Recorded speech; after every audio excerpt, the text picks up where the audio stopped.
میں اللہ پہ قربان جاؤں، صدقے جاؤں کہ اس نے بھی توبہ کا دروازہ ایسا کھلا رکھا ہے، نہ کوئی عدد کی قید ہے، نہ کوئی عمر کی قید ہے، نہ یہ کہتا ہے 1000 دفعہ توڑ دی تو پھر قبول نہ ہوگی، نہ یہ کہتا ہے 60 سال عمر گزر گئی تو پھر توبہ قبول نہ ہوگی، بلکہ کہتا ما لم یغرغر، جب تک تیرے گلے کا سانس باقی ہے تیری توبہ کا انتظار رہے گا۔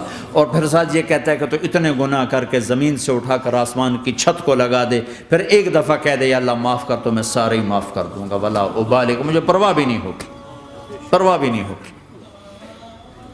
میرا ایک شاگرد ہے کراچی میں، اس کے مسجد کے ساتھ ایک عورت تھی، وہ لڑکیاں سپلائی کرتی تھی، کس قدر بدترین کام۔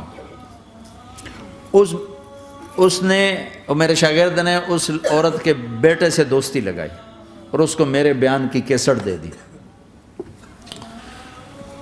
اس نے کہا یہ سن لینا۔ اس نے گھر میں جا کے لگا لی، اس کی ماں کام کرتے ہوئے چلتے پھرتے سن رہی، کانوں میں آواز پڑ رہی۔ تھوڑی دیر کے بعد وہ آ گئی، کہنے لگی مجھے بھی سنا، تو اس نے سنی، پھر کہنے لگی دوبارہ سنا، پھر دوبارہ سنی، پھر کہنے لگی ایک دفعہ اور سنا، پھر ایک دفعہ اور سنی۔ کہنے لگے یہ کون ہے؟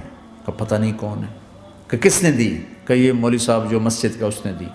تو اس نے بیٹے کو لیا اور مسجد کے دروازے پر آ کے، لوگ تراویح پڑھ کے نکل رہے تھے، انہوں نے کہا میں یہاں کے امام سے ملنا چاہتی ہوں۔ تو آ گیا، امجد نام ہے اس کا۔ کہا مولوی صاحب یہ کیسٹ آپ نے دی ہے؟ کہا جی۔ یہ کون ہے؟ کہ میرا استاد ہے۔ کیا نام ہے؟ طارق جمیل۔ کہ اس نے کہا ہے کہ جتنے بھی گناہ کرو توبہ کرو تو قبول ہو جاتی ہے، تو میری توبہ قبول ہو سکتی ہے؟ تمہیں تو پتہ میں کیا کرتی ہوں۔ کہا ہاں بی بی توبہ تو سب کی قبول ہے۔ کہ اچھا پھر میں تمہیں گواہ بناتی ہوں، میری توبہ، میری توبہ۔ اور اگلے دن مسجد میں آنا شروع کر دی تراویح میں، اور دعا کرے یا اللہ اگر میری توبہ قبول ہے تو مجھے اٹھا لے، اگر میری توبہ قبول ہے تو مجھے اٹھا لے، اگر میری توبہ قبول ہے تو زور زور سے دعا کرتی۔ عورتوں کے اس میں جدھر عورتیں نماز پڑھتی تھی، 29 کی رات سجدے میں اللہ نے اس کو موت دی تھی۔ ساری زندگی لڑکیاں سپلائی کی اور موت آئی رابعہ بصری جیسے۔ توبہ ایسی چیز۔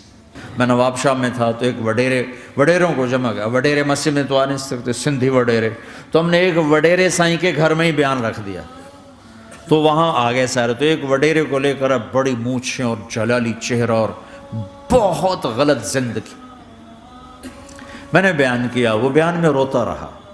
جب میں نے کہا ہاں بھائی توبہ، میں ہر بیان میں یہ کرتا ہوں کوشش، شاید کوئی ایک آدمی میرے ذریعے سے توبہ کر جائے تو میری بخشش کا سامان بن جائے، تو اس نے زور سے کہا اللہ سائیں توبہ، اللہ سائیں توبہ، اللہ سائیں توبہ۔ ساری زندگی کی غفلتیں تھیں۔ گھر گیا اور یہ ظہر پہ بیان ختم ہوا ہے اور مغرب پہ اس کی موت واقع ہو گئی۔ ساری زندگی گناہوں میں گزار کے وہ گیا جنت میں، کہ توبہ تہدم ما کان قبلہا، کہ توبہ ہر گناہ دھو دیتی۔